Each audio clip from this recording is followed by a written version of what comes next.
வணக்கம் நண்பர்களே, இனிய உறவுகளே, உடன்பிறவா சகோதர சகோதரிகளே, மீண்டும் தமிழால் இணைவோம் வா. தங்களை சந்திப்பதில் மட்டற்ற மகிழ்ச்சியும் அளவில்லா ஆனந்தமும் கொள்கிறது. இன்று நாம் காண இருப்பது சாகித்ய அகாடமி விருதும் இந்திய சோவியத் ரஷ்ய நட்புறவு விருதும் தமிழக அரசின் விருதுகளையும் பெற்ற சிறுகதை மன்னன்,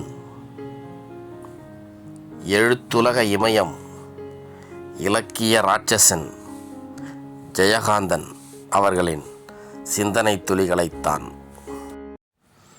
வாழ்க்கையை பற்றி.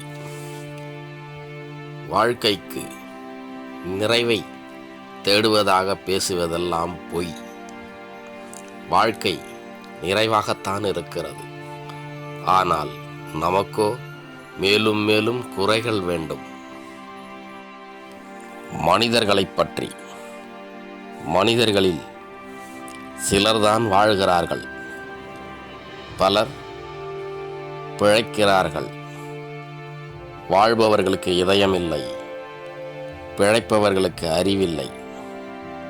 வாழும் சிலர் வாழ வேண்டும் என்பதற்காக இதயத்தை கொன்று விடுகிறார்கள். பிழைக்கும் பலர் பிழைக்க வேண்டும் என்பதற்காக அறிவை புறக்கணித்து விடுகிறார்கள். காதலை பற்றி. காதல் என்பது மிகவும் அற்பமானது. அது பிறப்பதற்கும் அழிவதற்கும் அற்ப காரணங்களே போதும். சரி தவறு பற்றி கூறுகிறார். சரி தவறு என்பதெல்லாம் அவரவர் வாழும் சூழ்நிலையும் வளர்ந்த விதமும் கற்பிக்கப்பட்ட ஒழுக்கமும் உருவாக்கியவை. உங்கள் சரி எனக்கு தவறு. குற்றத்தை பற்றி. குற்றங்களுக்காக தண்டிப்பது வேறு, அவமதிப்பது வேறு. தண்டிக்கும் போது குற்றவாளி மட்டுமே தண்டிக்கப்பட வேண்டும். அவமதிக்கிற போது மனிதமே அவமதிக்கப்படுகிறது. அழகை பற்றி. நீங்கள் அழகு என்றால் என்ன நினைக்கிறீர்களோ தெரியாது. யாரை பற்றி நினைத்தால் மனதிற்கு இன்பமாக இருக்குமோ அவர்கள் எல்லாம் அழகானவர்கள்தான். வளர்ச்சி பற்றி. இலக்கியத்தில் வெற்றி என்பது உங்களது புகழ்ச்சி அல்ல, எனது அகம்பாவமும் அல்ல.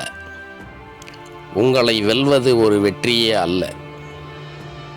சில நேரங்களில் அதுவே ஒரு வீழ்ச்சி.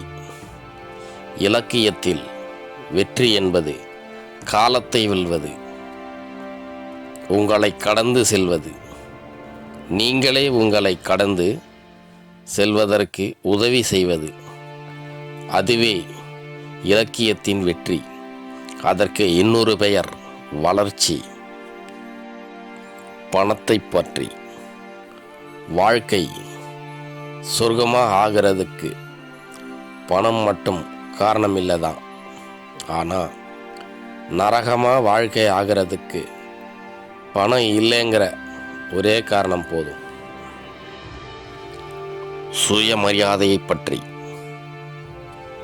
தன்னை விட தன் திறமை மதிக்கப்பட வேண்டும் என நினைப்பது சுயமரியாதை, கர்வம் அல்ல. ஜனநாயகத்தின் வளர்ச்சி பற்றி.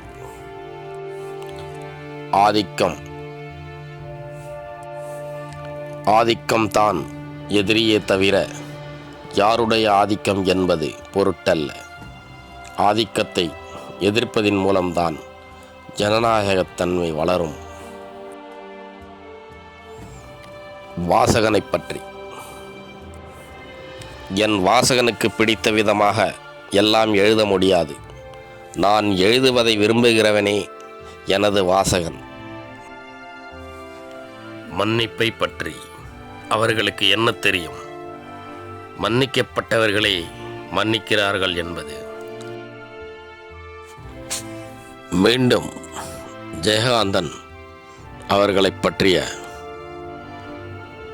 சிந்தனை துளிகளை அடுத்த பதிவில் காண்போம். நன்றி, வணக்கம்.